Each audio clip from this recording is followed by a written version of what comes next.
Guys, obunachilar bugun sizlar bilan birgalikda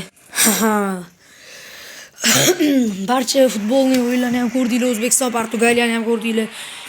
Va shuncha o'yin ko'rgandan keyin meni sharqimda bitta Hamza Chimayev shunaqa ekan bu o'yinda boshqa jamoa, boshqa raqibga qarshi kurash ko'ramiz. Qani go! Hopa. Jang solishuv bilan boshlandi. Hamza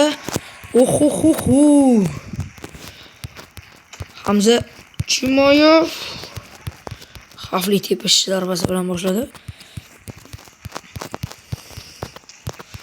Yana tepib yotibdi. Bitta ortga.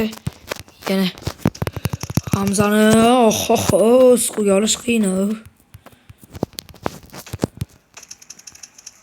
Uy.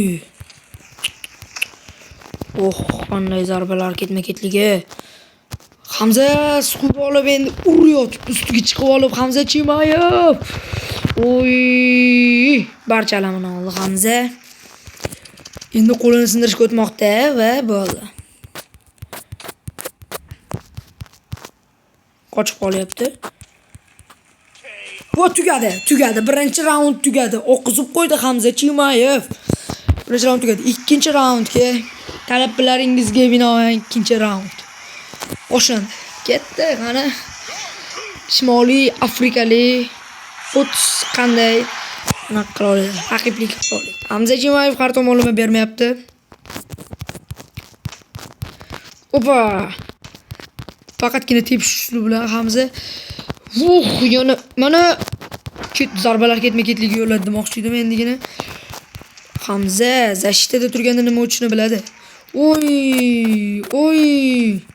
Hamza nimadirni kutyapti, sirazi siquvga olsa bo'lardi. Lekin Hamza nimadirni kutyapti.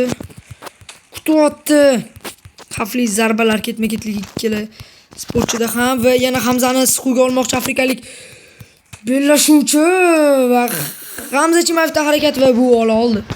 Hamza Chimayev, Hamza ketma-ket zarbalarni yo'llab yotibdi, yutsa bo'ldi, tugadi. 3 raundli jangda tugatadi. Hamza yutdi. Hamza Chimayev. Shu joyigacha ko'rganingiz uchun hammalarga rahmat. Bilaman bu video atigi 2 minut bo'lib qoldi. Uzr so'rayman hammalardan, lekin Hamza Chimayev o'zini jangini ko'rsatib qo'ydi. Videoga like bosib, kommentariyaga keyingi raundda boshqa qaysi jangchilar, ya'ni qaysi jangchilik chiqsin, o'shani yozib qoldiringlar bo'ldi. Istasanglar Habib Nurmagomedov ham chiqaraveramiz. Kommentariyaga yozamiz. Tez portlatvoramiz kommentariyaga. Hammalarga rahmat. Obuna bo'lib qo'yishni esdan chiqarmanglar. Xudo xolasa 300 ta, 400 ta, 500 ta bo'lib ketamiz, xudo xolasa.